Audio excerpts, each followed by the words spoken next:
ভৃগু মুনি যজ্ঞ করছেন, স্বর্গ মর্ত পাতাল সবাইকে নেমন্তন্ন করেছেন। সমস্ত দেবী দেবতা, গন্ধর্ব, ঋষি মুনি, সাধু, ব্রাহ্মণ, আপনাদের মতো ভক্ত সবাই গিয়ে উপস্থিত হয়েছে। সকলকে আলাদা আলাদা জায়গা দিয়েছে বসবার জন্য। সবাই নিজ নিজ জায়গায় বসেছেন। এমন সময় আসছেন কে? সেই যজ্ঞের অনুষ্ঠানে আসছেন বিশেষ অতিথি, যিনি হচ্ছেন প্রজাপতি দক্ষ রাজা। হেন কালে আইলেন দক্ষ প্রজাপতি,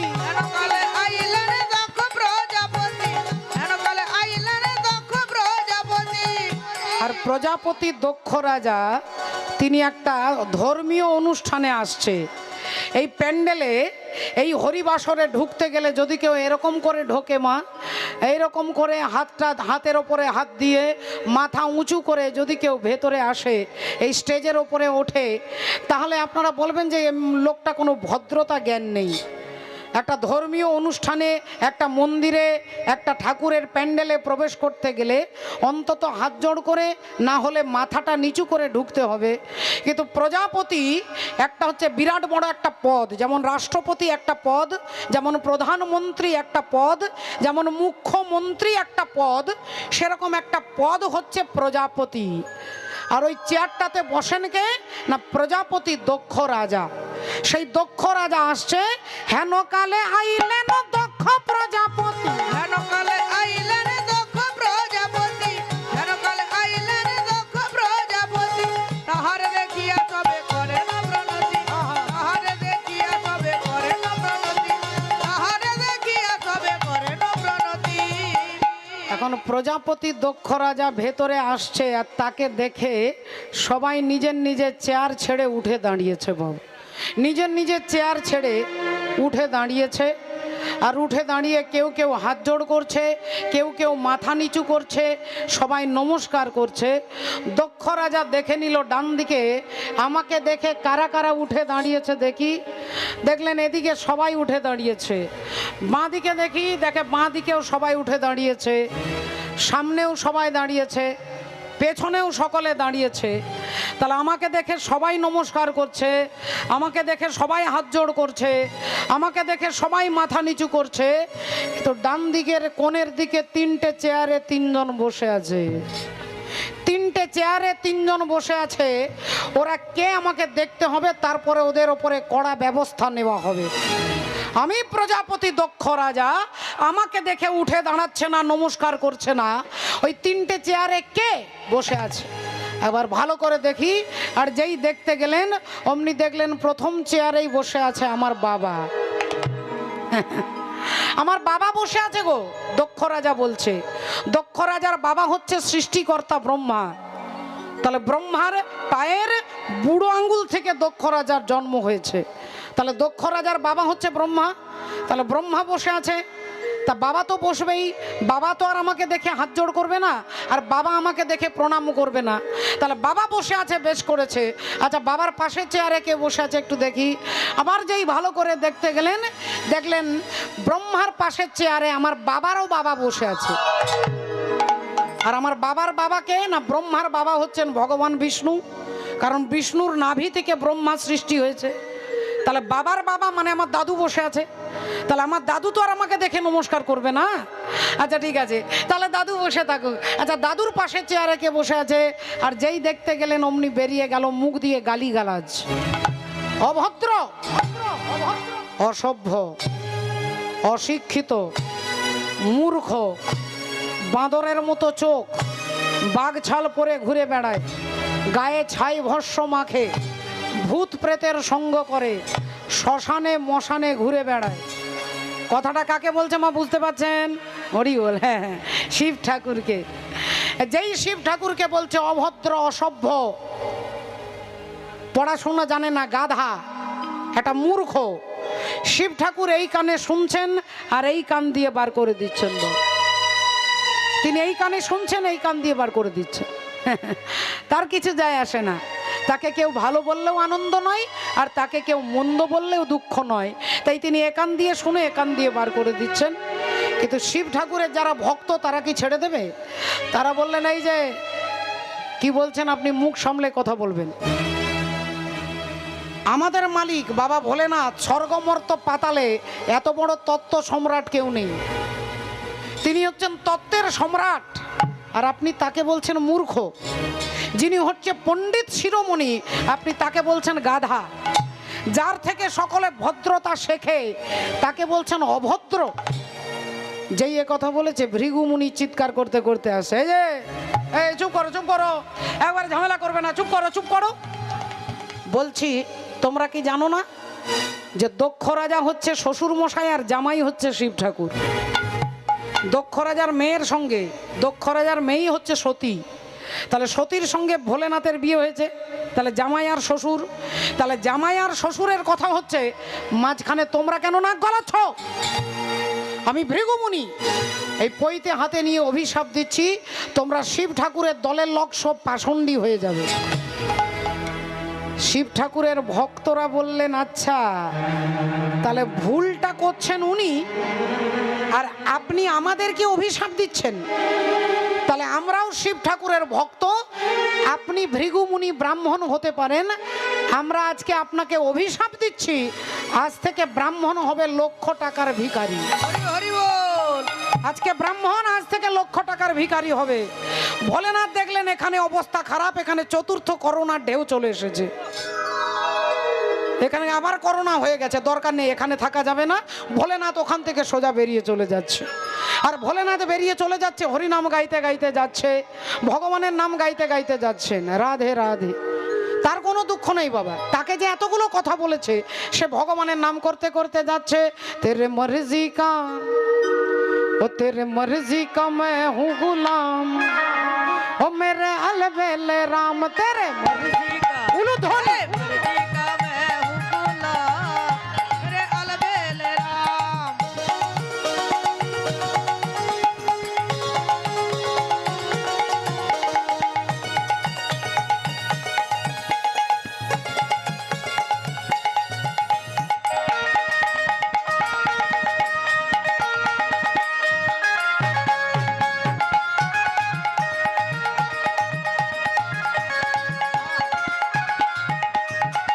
अलबेले राम मेरे अलबेले राम अलबेले राम मेरे अलबेले राम अलबेले राम मेरे अलबेले राम अलबेले राम मेरे अलबेले राम तेरे मर्जी का ओ तेरे मर्जी का मैं हूँ गुलाम ओ मेरे अलबेले राम।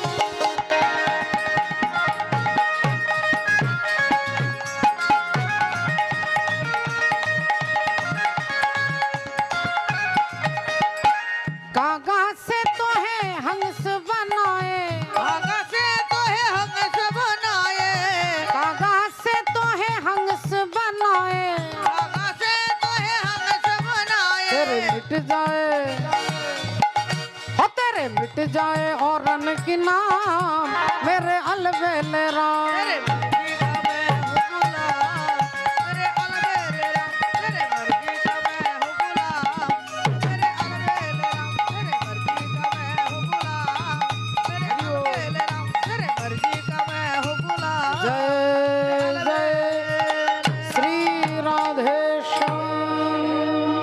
ভোলেনাথ হরিনাম করতে করতে বাড়ি এলেন বাবা। বাড়ি এসে ভাবলেন আজকে তো একটা নেমন্তন্ন আছে, ঋষি অগস্ত্যের আশ্রমে কীর্তন শোনার নেমন্তন্ন, আমাকে তো যেতে হবে। তাই ভোলেনাথ যেই তিনি কীর্তন শুনতে যাওয়ার জন্য একটু এগিয়েছে, অমনি মা সতী তার সামনে দাঁড়িয়ে বলছে, স্বামী বলি আমিও তোমার সঙ্গে যাব।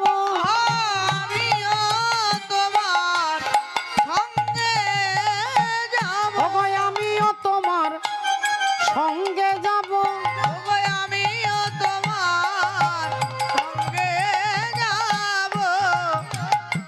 আমি আপনার সঙ্গে যাব। কেন জানে? বলি আমি তোমার সাথে হরি নাম শুনিব, আমিও তোমার সঙ্গে যাব, আমি তোমার সাথে হরি নাম শুনিব, আমিও তোমার সঙ্গে যাব, আমি তোমার সাথে হরি নাম শুনিব। আমিও তোমার সঙ্গে যাব, তোমার সাথে নাম শুনিব, হরি হরি বলে কাঁদবো, তোমার সাথে নাম শুনিব, আমিও তোমার সঙ্গে যাব। তাই স্বামী আমি আপনার সঙ্গে যাব। বাবা ভোলেনাথ বললেন আমি কোথায় যাচ্ছি তুমি জানো? বলেন হ্যাঁ, আপনি মনে হচ্ছে কীর্তন শুনতে যাচ্ছেন। বলে তাহলে না, আমি আপনার সঙ্গে যাব। তা তুমি যে আমার সঙ্গে গোটা রাত্রি কীর্তন বসে বসে শুনতে পারবে? বলে হ্যাঁ পারবো। কীর্তন শুনতে পারবে? বলে হ্যাঁ পারবো। বেশ, তাহলে চলো দুজনেই যাই। ষাঁড়ের ওপরে চেপে অগস্ত্য ঋষির আশ্রমে যাচ্ছেন। কোথায় কৈলাস আর কোথায় মহারাষ্ট্র? কৈলাস থেকে যাচ্ছেন মহারাষ্ট্রে কীর্তন শুনতে বাবা। ষাঁড়ের পিঠে চেপে ওপর দিয়ে উড়তে উড়তে রাধে রাধে অগস্ত্য ঋষির আশ্রমে গিয়ে সারা রাত্রি কীর্তন শুনেছে। সকালবেলায় আবার বাবা ভোলেনাথ মা সতী আবার নিজের বাড়ি ফিরে আসছে ষাঁড়ের পিঠে চেপে। এই যেভাবে গিয়েছিল সেইভাবেই ফিরে আসছে। এমন সময় মা সতী শিব ঠাকুরের কাঁধে হাত দিয়ে বলছে, স্বামী এই দেখুন দেখুন দেখুন দেখুন না। বাবা ভোলেনাথ ডান দিকে বাঁ দিকে তাকাচ্ছে। বললেন না না না, নিচের দিকে দেখুন, নিচে দেখুন। আর নিচের দিকে তাকিয়ে দেখছে ভগবান রামচন্দ্র একটা গাছকে জড়িয়ে ধরে কাঁদছেন বাবা। গাছকে জড়িয়ে ধরে কাঁদছে আর বলছে, ওরে বৃক্ষ, আজ সকাল থেকে আমি আমার সীতাকে খুঁজে পাচ্ছি না, আমার সীতাকে খুঁজে পাচ্ছি না, আমি সীতাকে খুঁজে পাচ্ছি না। তুই তো অনেক উঁচু, অনেক লম্বা, তুই আমার সীতাকে দেখেছিস? বল না। ওরে বৃক্ষ, তুই আমার সীতাকে দেখেছিস? বৃক্ষ দাঁড়িয়ে দাঁড়িয়ে যেন, গাছটাও যেন কাঁদছে, রামচন্দ্র কাঁদছে দেখে। এমন সময় একটা হাতিকে দেখতে পেয়েছে। আর রামচন্দ্র গিয়ে হাতির সুরটা জড়িয়ে ধরে বলছে, ওরে হস্থি, তুই তো অনেক বড় প্রাণী, তুই কি দেখেছিস আমার সীতাকে? এই রাস্তা দিয়ে যেতে দেখেছিস? হাতিটা যেন মাথা নেড়ে বলছে, ঠাকুর আমি দেখিনি দয়াময়। এমন সময় একটা পাখি উড়ে যাচ্ছে। ওই পাখিটাকে দেখে রামচন্দ্র হাত জোড় করে বলছে, ওরে পক্ষী, একটু দাঁড়া, একটু দাঁড়া, তুই তো নীল আকাশে উড়ে যেতে পারিস, অনেক দূর পর্যন্ত দেখতে পাস, তুই কি আমার সীতাকে দেখতে পাচ্ছিস? বল না। আমি না আমার সীতাকে খুঁজে পাচ্ছি না, আমার সীতাকে খুঁজে পাচ্ছি না, তুই কি দেখেছিস? রামচন্দ্র হাহাকার করে সীতার জন্য কাঁদছেন। আর বাবা ভোলেনাথ আর মা পার্বতী সতী গোটা রাত্রি রামায়ণ শুনেছেন। দুজনেই রামায়ণ শুনেছেন, দুজনেই হরিকথা শুনেছেন, কিন্তু দুজনের মনোভাব আলাদা। এখানে যারা যারা আছেন, দাঁড়িয়ে আছেন, বসে আছেন, যারা ঘর থেকে শুনছেন, সকলের মনোভাব কিন্তু একরকম হতে পারে না বাবা। কারোর প্রসাদ সেবা করতে ভালো লেগেছে, কারোর একটু নুন লাগবে, কারোর একটু নুন কম হয়ে গেছে, হতে পারে। দুজনেই কীর্তন শুনেছে, ভোলেনাথ হাতে তালি দিচ্ছে, রামচন্দ্র কাঁদছে আর ভোলেনাথ হাতে তালি দিয়ে বলছে, বা বা বা বা বা, ঠাকুর তোমার অভিনয়টা খুব ভালো হচ্ছে, তোমার অ্যাক্টিংটা খুব ভালো হচ্ছে। শিব ঠাকুর হাতে তালি দিয়ে হাসছে, কারণ বাবা ভোলেনাথ হচ্ছে স্বর্গমর্ত পাতালের সর্বশ্রেষ্ঠ তত্ত্ব সম্রাট। শিব ঠাকুর জানে যে সীতা দেবীকে রাবণ রাজা হরণ করে নিয়ে গেছে, তুলে নিয়ে গেছে, রামচন্দ্র গাছকে জিজ্ঞাসা করছে, আমার সীতাকে দেখেছিস? রামচন্দ্র জানে না যে ওনার সীতাকে রাবণ রাজা তুলে নিয়ে গেছে। বাবা ভোলেনাথ জানে যে রাবণ সীতা মাকে তুলে নিয়ে গেছে শুধুমাত্র রামচন্দ্রের পারমিশনে নিয়ে গেছে। হরি হরি বল। রামচন্দ্রের অনুমতি ছাড়া রাবণের ঠাকুর দাদার ক্ষমতা নেই সীতা দেবীকে হরণ করে নিয়ে যাবে। যখন রামচন্দ্র মা সীতার বিয়ে হলো, শ্বশুর বাড়ি এলেন সীতা দেবী। 3 দিন শ্বশুর বাড়িতে জল খায়নি, 1 গ্লাস জলও গ্রহণ করেননি। সবাই জিজ্ঞাসা করছে বৌমা কিছু খাচ্ছে না কেন, বৌমা কিছু খাচ্ছে না কেন। এমন সময় রাজা দশরথ বলছেন, বৌমা শুনলাম আমার ঘরে তুমি 1 ফোঁটা জল খাচ্ছ না কেন মা? মা সীতা বললেন, বাবা আপনি একজন ব্রাহ্মণকে বধ করেছেন, আপনি অপরাধী। আর এই অপরাধীর রাজ্যে আমি জলগ্রহণ করতে পারবো না। বললেন, আমি ব্রাহ্মণ বধ করেছি? বললেন, হ্যাঁ। আপনি মনে করে দেখুন, আপনি গিয়েছিলেন মৃগয়া করতে, আর এদিকে জঙ্গলে অন্ধমুনির ছেলে সিন্ধু, তার বাবা অন্ধ, মা অন্ধ, অন্ধ বাবা মায়ের জন্য কলসি করে জল আনতে গিয়েছিলেন। আর যেই জলটা নেবে বলে কলসিটা জলে ডুবিয়েছে, একটা শূন্য কলসিতে জল ঢুকলে একটা শব্দ হয়, আর সেই শব্দটা শুনে রাজা দশরথ হরিণ মনে করে শব্দভেদী বাণটা ছুড়ে দিয়ে, আর বাণটা গিয়ে সোজা লাগলো অন্ধমুনির পুত্র সিন্ধুর বুকে। চিৎকার করে উঠলেন, বাবা!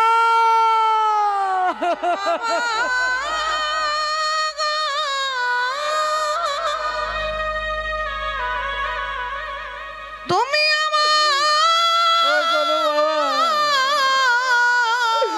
তুমি আমায় ক্ষমা করো বাবা, আমি এ জন্মে তোমাকে জল দিতে পারলাম না বাবা, এ জন্মে তোমাকে আমি জল দিতে পারলাম না। জল দিতে রাজা দশরথ ছুটে এসে দেখছে হরিণ নয়,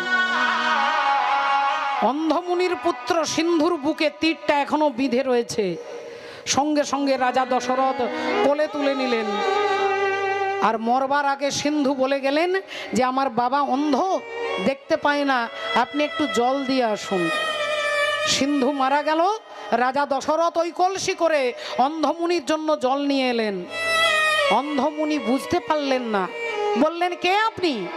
আপনি আমার পুত্র হতে পারেন না, আমার পুত্রের গায়ের গন্ধ আমি চিনি। আপনি কে? বললেন, আমি অযোধ্যার রাজা দশরথ। আমার ছেলে কোথায়? আপনার ছেলেকে আমি হরিণ মনে করে শব্দভেদী বাণের দ্বারা হত্যা করেছি।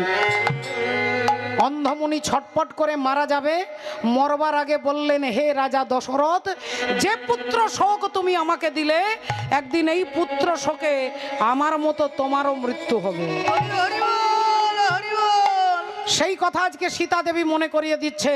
বলি, সেই দিনের কথা মনে হইল, দিনের কথা মনে হইল, সেই দিনের কথা মনে হইল, সেই দিনের কথা মনে হইল, ও যে দশরথের প্রাণে ব্যথা হলো, সেই দিনের কথা মনে হইল, দশরথে দেখা গেল, দিনের কথা মনে হল, দশরথে দেখা গেল, সেই দিনের কথা মনে হল, নিতাই গৌর সীতানাথ ব্রহ্মানন্দে। কথা মনে হলো, হরি হরি হরি বলো, সেই দিনের কথা মনে হলো। মাননীয় ভক্তমণ্ডলী, ভক্তিমতী মায়েরা, রাজা দশরথের মনে পড়ে গেছে। তখন সীতা দেবীকে বলছে, তাহলে মা, যে অপরাধ আমি করেছি, অপরাধ থেকে মুক্ত হব কি করে? সীতা দেবী বললেন, বাবা আপনি আপনার বাড়িতে এমন একজন ব্রাহ্মণকে সেবা দেবেন, যে ব্রাহ্মণ আজও পর্যন্ত কারোর ঘরে 1 গ্লাস জল গ্রহণ করেননি, যে ব্রাহ্মণ 4টে বেদকে মুখস্থ করেছে, এরকম বেদজ্ঞ ব্রাহ্মণকে এনে আপনার বাড়িতে সেবা দিলে তবে আপনি অপরাধ থেকে মুক্ত হবেন। দশরথ বললেন, মা এরকম ব্রাহ্মণ কোথায় পাবো? স্বর্গমর্ত পাতালে কোথাও তো নেই। সীতা দেবী বললেন, এই রকম ব্রাহ্মণ একজন আছে, আর তিনি হলেন লঙ্কার রাজা রাবণ। এই রাবণের নামে চিঠি লিখলেন দশরথ, আপনি আমার বাড়িতে এসে সেবা গ্রহণ করতে হবে, আমি অপরাধ থেকে মুক্ত হব। দশরথের চিঠি পেয়ে রাবণ রাজা এলেন, দশরথের বাড়িতে জলগ্রহণ করলেন। এবার রাজা দশরথ রাবণকে দক্ষিণা দিতে যাবে। বলুন আপনি কি চান? রাবণ বললেন, আপনারও যা আছে আমারও তাই আছে, তাই আমাকে অন্য কিছু দিতে হবে না, একবার মা সীতার সঙ্গে দেখা করিয়ে দেন। দশরথ রাজা রাবণ রাজাকে এনে সীতা দেবীর ঘরের দরজায় দাঁড় করিয়ে দিয়ে চলে গেলেন। রাবণ দরজা ঠকঠক করলেন, সীতা দেবী দরজা খুলে রাবণকে প্রণাম করলেন। রাবণ ভেতরে গিয়ে দরজাটা বন্ধ করে দিলেন, জানালাটা বন্ধ করে, আর হাত জোড় করে মা সীতা দেবীর পায়ের কাছে বসে বলছে, মা তুমি আমার মা, আমি তোমার সন্তান। আজ আমি তোমার কাছে এসেছি আমার মনের গোপন কথা বলবার জন্য। আমার মনে একটাই অভিলাষ, আমি তোমার স্বামী রামের হাতে মরতে চাই, আমি রামের হাতে মরতে চাই। রামের হাতে মরতে চাই। সীতা দেবী বললেন, বাবা তাহলে আমার মালিক, আমার যিনি মালিক আমি তাকে ডেকে দিচ্ছি। রামচন্দ্রকে ডাকলেন। রামচন্দ্র হাত জোড় করে রাবণকে প্রণাম করে বললেন, হে অতিথি নারায়ণ, বলুন আপনি কি চান? রাবণ বললেন, হে দয়াময়, আমি তোমার হাতে মরতে চাই। ভগবান রাম বললেন, আমার কৃপা পেতে গেলে আগে সীতার কৃপা পেতে হবে, কৃষ্ণের কৃপা পেতে গেলে আগে রাধার কৃপা পেতে হবে, গৌরের কৃপা পেতে গেলে আগে নিত্যানন্দের কৃপা পেতে হবে। তাই যদি আমার কৃপা পেতে চাও তাহলে আগে আমার সীতার কৃপা পেতে হবে। রাবণ বললেন, প্রভু কি করলে মা সীতার কৃপা হবে? বললেন, চিন্তা করবে না হে রাজা দশানন, আর কয়েকদিন পরে আমি রাম, লক্ষ্মণ আর সীতা এই তিনজন 14 বছরের জন্য বনবাসে চলে যাব। সেই 14 বছরের বনবাসে তার মধ্যে 11 মাসের মতো আমি আমার সীতাকে তোমার লঙ্কাতে পাঠিয়ে দেব। হরি হরি বল। তুমি এসে আমার সীতাকে হরণ করে নিয়ে যাবে। সারা সমাজ জানবে রাবণ সীতাকে হরণ করেছে, কিন্তু পণ্ডিতগণ জানবে যে রাবণ সীতা দেবীকে হরণ করতে পারতই না যদি রামচন্দ্র অনুমতি না দিত। হরি হরি বল। তাই আমার অনুমতিতে তুমি আমার সীতাকে হরণ করে নিয়ে যাবে। আমি তোমাকে আশীর্বাদ করে বলছি। এ কথা বাবা ভোলেনাথ জানে, তিনি তত্ত্ব সম্রাট। তাই তিনি রামচন্দ্রের অভিনয়টা দেখে হাসছে আর হাতে তালি দিচ্ছে আর বলছে, তোমার অ্যাক্টিংটা ভালো হচ্ছে। আর মা সতী, তিনি বড় বাড়ির মেয়ে, দক্ষ রাজা, এত বড় মন্ত্রীর তিনি মেয়ে, তো দক্ষ রাজার মেয়ে, ও অহংকারী ব্যক্তির মেয়ে, কথায় কথায় চ্যালেঞ্জ করে। বলে উঠলেন, আচ্ছা স্বামী একটা কথা বলবো, সারা রাত্রি যে রামের কথা শুনলাম সেই রাম, আর এই যে জঙ্গলে যে কাঁদছে এই রাম, এই দুটো রাম কি একই ব্যক্তি না আলাদা আলাদা